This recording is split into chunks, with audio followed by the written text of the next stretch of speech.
Actualizamos la información a esta hora de la mañana con unas nuevas declaraciones de Koldo García, que ha concedido, como saben, una entrevista a OK Diario, en la que se explaya sobre cómo eran los tejemanejes del PSOE. Preguntado por OK Diario, concretamente por Eduardo Inda, esto es lo que responde cuando se le cuestiona la legalidad de algunos procesos en Ferraz. ¿Votaron muertos en las primarias a favor de Pedro Sánchez? Me han dicho que sí. Dijeron algunos por ahí, joder, pero si aquí han votado hasta muertos, me han dicho que sí. Yo no lo he visto, ¿vale? Y yo te digo que las agrupaciones donde yo iba no votó ningún muerto. En las agrupaciones que yo fui, ¿vale? Pero usted escuchó que habían votado muertos. Sí, aquí ha votado hasta los muertos. ¿Y muchos muertos o...? Eso sí que no te lo puedo decir. Que yo escuché ciertas cosas, eso lo aseguro. Y bueno, ¿usted escuchó? Sí. ¿Que habían votado muertos? Sí, eso lo escuché. Ahora, ¿y a quién se lo escuchó? Estábamos en la sala en un apartamento, que ahora mismo no me sale la calle de aquí de Madrid, y lo dijo un voluntario que venía de Sevilla. Pero que era un hombre de Paco Salazar, entiendo. Aquel sí creo que era. Y luego había otro chaval, pues si no me equivoco, creo que venía de Barcelona. Si no me equivoco, y creo hacer... O sea, que al menos votaron muertos barceloneses y muertos sevillanos. Eso es lo que dijeron. Porque el otro lo ratificó. No, también yo. Pero esto es muy fuerte, ¿no?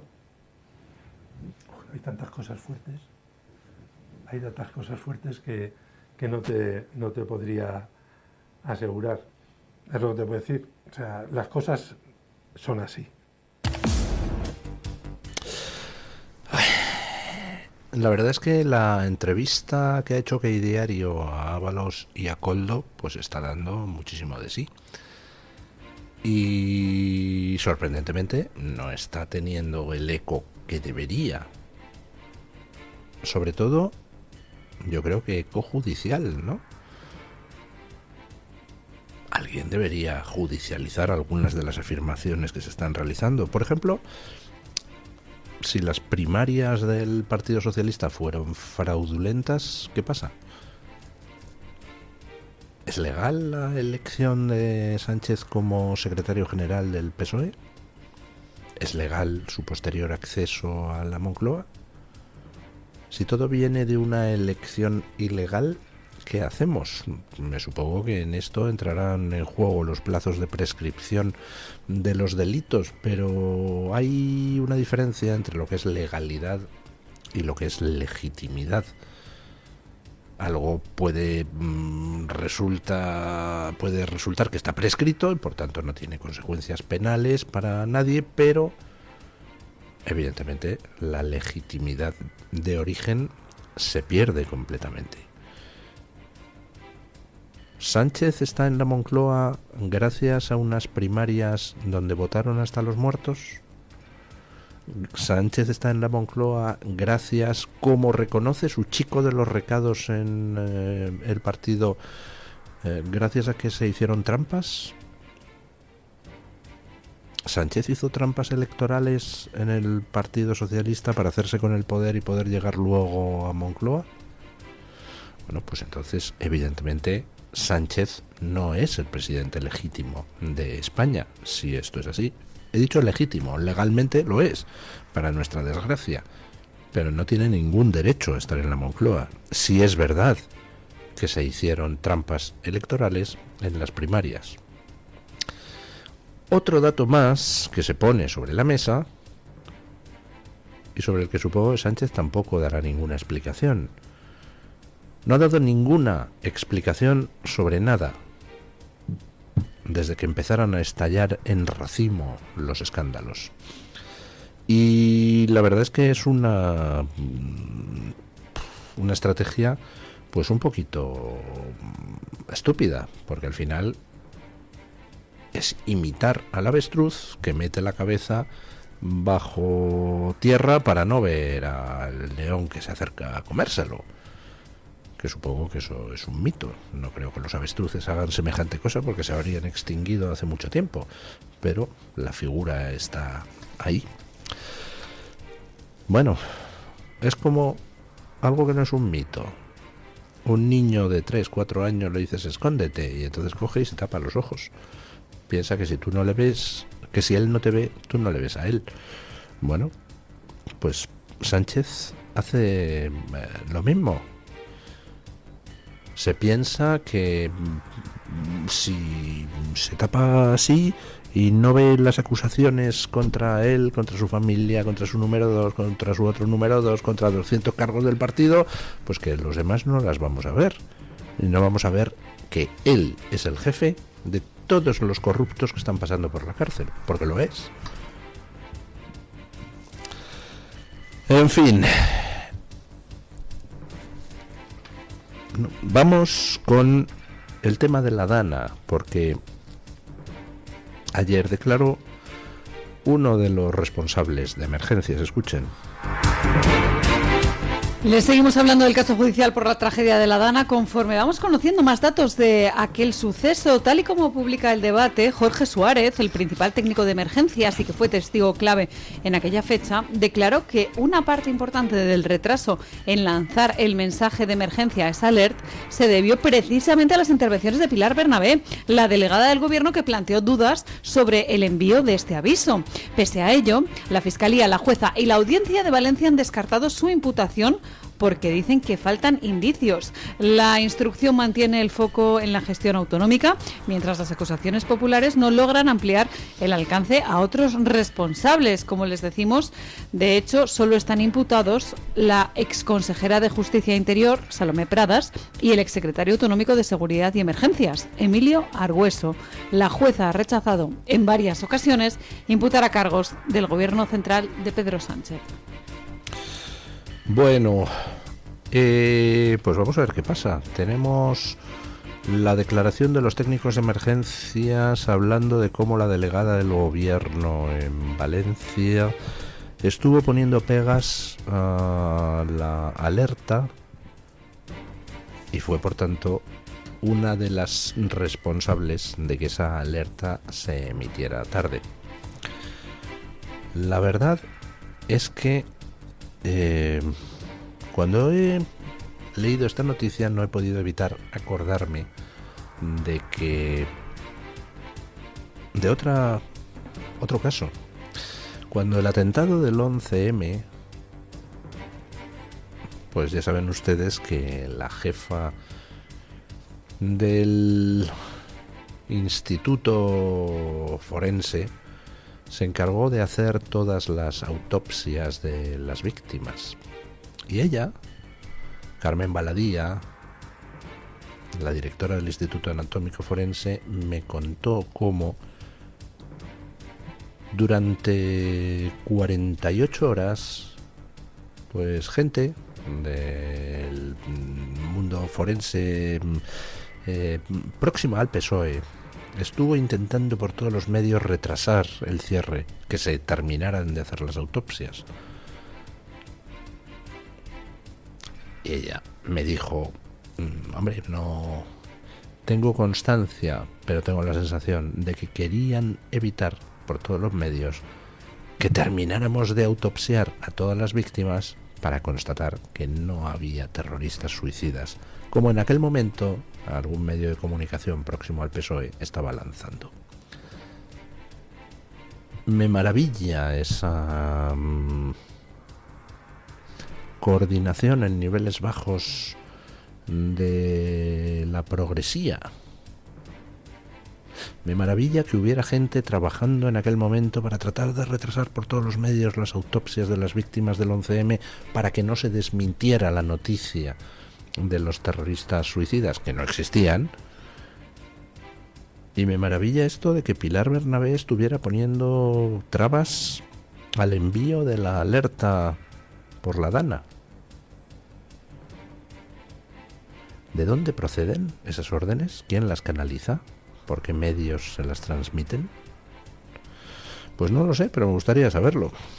Bueno, tenemos al otro lado del hilo telefónico a don Jorge Buxadé, con quien quería hablar porque se ha producido en Bruselas, no siempre pasan estas cosas, no siempre hay buenas noticias, pero se ha producido una victoria del grupo de patriotas, en el que está Santi Abascal, en el que está Vox, en el Parlamento Europeo, en el tema de la inmigración. Y además es una victoria, creo que importante. Buenos días, don Jorge. Muy buenos días, don Luis, y a toda la audiencia. Bueno, una gran victoria, sí señor. Hemos visto cómo recientemente por fin se alcanzaba un acuerdo en la Unión Europea, parece mentira, para poder deportar inmigrantes ilegales a países externos a la Unión. Y parece ser que, desde el punto de vista judicial, supongo yo que también con la ayuda de determinados jueces progres en instancias nacionales y europeas, pues se ponen obstáculos a ese tipo de cosas en torno a un concepto que es el de país seguro. Si hay un país que está en guerra, pues claro, no podemos mandar allí a un inmigrante ilegal de ese país porque su vida correría peligro, pero hay otros países que son países seguros. ¿En qué consiste esa victoria que se ha producido en Bruselas? Bueno, la cuestión consiste fundamentalmente en lo siguiente. La mayor parte de los extranjeros que pretenden entrar de forma ilegal en territorio europeo lo hacen solicitando asilo, ya sea en la misma frontera, o sea al cabo de 2 semanas, 3 semanas, 4 semanas, en fin, en algún momento del proceso. Son eso que nosotros llamamos los falsos refugiados, aquellos a los que llamó Merkel, y que sabemos que en la mayor parte de las ocasiones es gente que por razones económicas pues viene a Europa y pretende que puede ganarse la vida, bien trabajando o bien viviendo de las ayudas. Este es el principal problema, porque al ser solicitantes de asilo entran en un régimen de protección internacional y de protección europea. Entonces, la gran reforma que se ha pactado esta semana entre el Consejo, es decir, los gobiernos, y el Parlamento Europeo, con una mayoría de patriotas, soberanistas, reformistas, el ECR, los conservadores y el Partido Popular Europeo, que obviamente se ha visto obligado a seguir nuestra línea, porque si no, esto sí que iba a producir una gran debacle política para el Partido Popular, pues se cierra el círculo. Porque, como usted ha explicado, al solicitante de asilo se le va a poder devolver bien a su país de origen o bien a un tercer país de origen seguro. ¿Qué significa eso? Tercer país seguro. En algún país con el que ese sujeto solicitante de asilo tenga algún tipo de conexión que justifique ese acuerdo bilateral. Estamos en el ejemplo de Meloni con Albania, de Italia con Albania, pero podría ser pues un acuerdo de España con Mauritania, por ejemplo. Mauritanos prácticamente no vienen, pero Mauritania sí que se ha convertido en una gran escala, una parada obligatoria para la inmigración ilegal y para las mafias. Bueno, pues si Mauritania se considera país de origen seguro, pues evidentemente, tercer país seguro, pues permitiría llevarles allí, bien con acuerdos bilaterales, bien con acuerdos de toda la Unión. Es un gran salto, porque fundamentalmente esto tiene por finalidad el agilizar los procesos de esas denegaciones de asilo. El venir de un tercer país seguro es causa de inadmisión de la petición. ¿Cuál es nuestro objetivo? Nuestro objetivo es que ese chico de Mali que llega a las costas de Marruecos pida asilo en Marruecos. O ese tipo que dice que viene de Pakistán, y como hemos explicado muchas veces, desde Pakistán hasta España hay 10 estados musulmanes por el camino. 10 estados musulmanes. Luego tiene hasta Israel, que no es un estado musulmán. Pero 10 estados musulmanes por el camino acaban en España. Oigan, mire, ¿no? Usted ha pasado por 10 países musulmanes con los cuales usted tiene conexiones, con lo cual haber pedido el asilo en uno de esos países. Y si no, eso es causa de inadmisibilidad. Por tanto, automáticamente se le rechazaría y sería la obligación de salir de Europa. Nos queda esa tercera fase, que es cómo conseguimos la efectiva ejecución de la salida de Europa. Pero esto es muy importante porque constituye el primer golpe al efecto llamada, que es lo que realmente, pues eso, la gran coalición del bipartidismo lleva haciendo durante 40 años, que es llamándoles. Ahora les estamos diciendo, oye, si entras en Europa y no has pedido asilo en ese tercer país por el que has pasado, ese tercer país de tránsito, vas a verlo denegado y por tanto no vas a tener posibilidades de legalizar tu situación. Y lo más importante que se consiguió ayer en el último momento de la negociación, que es, te reconocemos el derecho a interponer recurso. Esto, bueno, es discutible, pero hay, ¿no?, un Estado de Derecho, la posibilidad de recurrir todas las decisiones. Ahora, el que tú interpongas recurso, falso solicitante de asilo, no va a hacer que se suspenda nuestra decisión. Y esto es otro gran avance, porque así se había convertido en otro gran negocio el que te deniegan, pero te pones un recurso. Tenemos además un sistema de abogados de oficio, con lo cual el falso solicitante de asilo puede estar 2 años, sigue viviendo en España, no se suspende la decisión de la administración por un juez, y al cabo de 3 años pues le dan el arraigo del gobierno, ya sea por una regularización extraordinaria, como las que han hecho PP y PSOE, o por un arraigo ordinario. Entonces, esto no puede ser. Automáticamente, expulsión.